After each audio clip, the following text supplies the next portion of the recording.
But first, tensions have again erupted in Canberra with Aboriginal protesters setting fire to an Australian flag. Several hundred Tent Embassy supporters marched on Parliament House demanding sovereignty and land rights. Federal police have now launched an investigation into yesterday's ugly protest, which ended in the Prime Minister being shielded by her security team. No love here for the Aussie flag. I'm gonna burn it! The national symbol incinerated at the very doors of the National Parliament.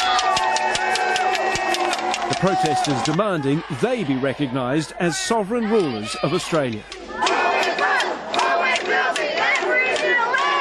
But it was the Australia Day face-off where the Prime Minister had to be bundled away under riot police protection that still casts a shadow today. I was very angry about the disruption to an event for some very special people. Aboriginal Social Justice Commissioner McGoodder is appalled by the violence. He is not alone.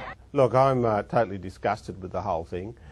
It was an overreaction by the people down there. But the protesters remain defiant and unrepentant. The Australian Federal Police came at us with force, and we did not retaliate with force. Have you not seen that? We are a sovereign people as equals. Either you respect us as sovereign people or piss off out of our country. They blame Tony Abbott. Well, Tony Abbott's just called for the Aboriginal Embassy to be moved on. That's basically, really inciting a riot. Judge me by what I said. These were his comments about the Tent Embassy yesterday. Do you think it's still relevant or should it move? So I think a lot's changed since then, and I think it probably is time to move on from that. If we saw the comments, they were quite harmless, and it was just anyone would have said that, and I agree with what he said. Like it or not, 40 years on, the Tent Embassy has a new notoriety.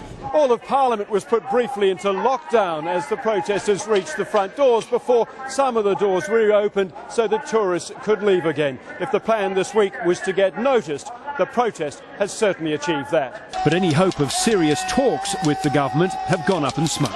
I just don't think that there's any place for violence in protests, and I don't think that should get you anywhere. Today, the shoe Julia Gillard lost in the melee yesterday was put up for sale on eBay. The Prime Minister wasn't bidding. I'm in the fortunate situation where I'm a woman with a few pairs of shoes, so I'm all okay. Thanks very much. Hugh Rimmington, 10 News. Well, Hugh is at the Tent Embassy site in Canberra. He joins us now. Hugh, do we know yet what the protesters' plans are?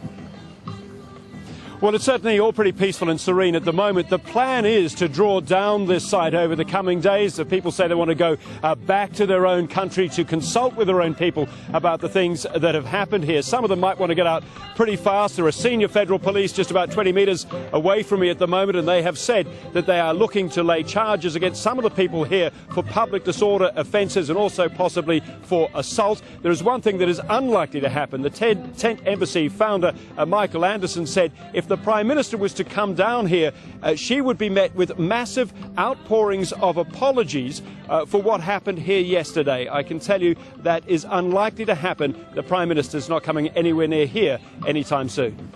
Hugh Rimmington in Canberra, thank you. Well, the federal police face tough questions in the wake of the dramatic rescue of the Prime Minister and the opposition leader.